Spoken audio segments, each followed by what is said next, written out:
Let's do a web search on how to define behavior for when a ListView item gets clicked on. So I'm just going to search up handle ListView item click Android. Search that. Now this first result here looks good. And notice that it's also a Stack Overflow post. So that means it's probably a common question amongst other developers too. So let's click into that. So the phrasing of the question, how to handle the click event in ListView and Android, sounds exactly like what we need.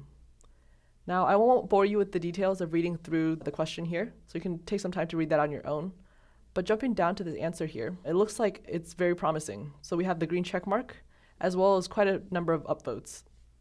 Now in this answer code sample, it says here LV, which stands for the variable name ListView, dot set on item click listener, and then it passes in an on item click listener object.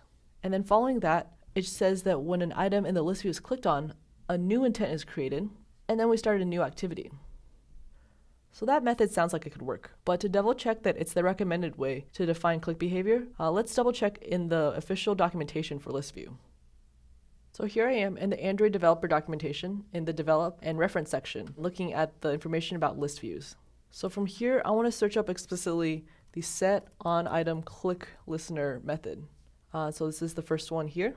So the description for this method says that it registers a callback to be invoked when an item in this adapter view has been clicked. That sounds correct. So when an item is clicked on, the listener, what's in here, contains a callback method that will be called by the Android system. Now let's click on this onItemClickListener to learn more about it. So similar to the onClickListener interface, this onItemClickListener is also an interface. Recall that in lesson 1, we learned that an interface contains one or more abstract methods that we can use to interact with an object, but we'll need to define and implement those methods ourselves. So in this case, we see down here that the onItemClickListener interface has one abstract method, and that method is called onItemClick. So we need to define what code goes inside this method. Then the system will then call us back and execute these instructions that we've put in when a specific item in our list view has been touched. Let's go back to our Stack Overflow example. So here you can see that an onItemClickListener object is created when the developer provided their own logic within the onItemClick method. So the answer to the first question is that we call the list view set onItemClickListener method.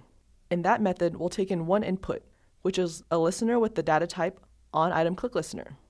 Now here's some extra information, but in the documentation you may have noticed references to an adapter view.